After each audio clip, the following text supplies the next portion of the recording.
Hey there, welcome back to the YouTube channel. So today we are going to unbox the Samsung A9 Plus 5G tablet. It's basically 8 GB RAM and 128 GB ROM or the internal storage model. I bought it in the gray graphite color. So let's unbox it.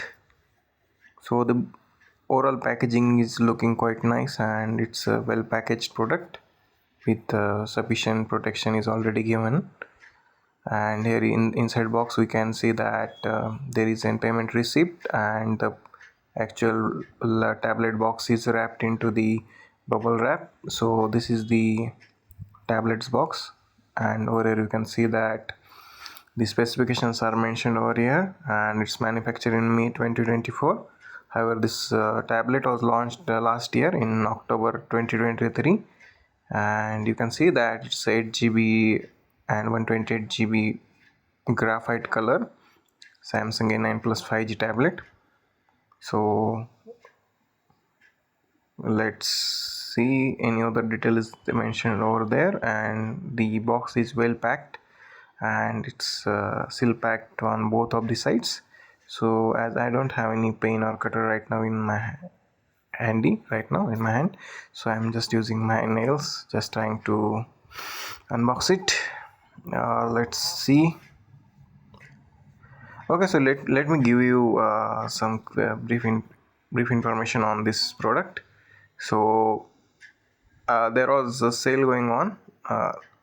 Basically, it's a summer sale available on Amazon, Flipkart, and Samsung Shop. I think it's also there on the other e-commerce sites as well. So I bought during this sale.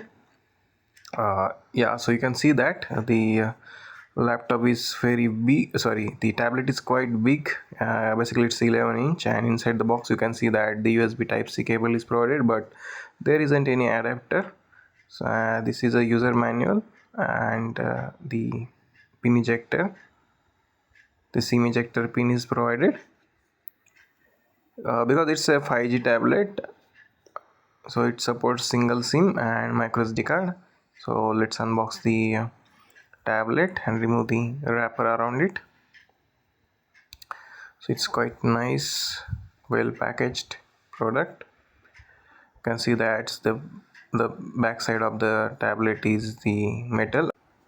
And let's set up the product, and that's how we get the screen, the display. I really love the size of the display because it's very sharp and clear display they have provided. Even though it's a TFT display, but it's very bright, and I really loved the display, to be honest. So let's quickly set up this tablet, and you can see that there are various settings. It's like they are saying to set up the various aspects. Okay, so there are two types of themes, light and dark. So I will update a new video on the tablet performance and review. So stay tuned until then, and do subscribe if you haven't yet. Bye bye.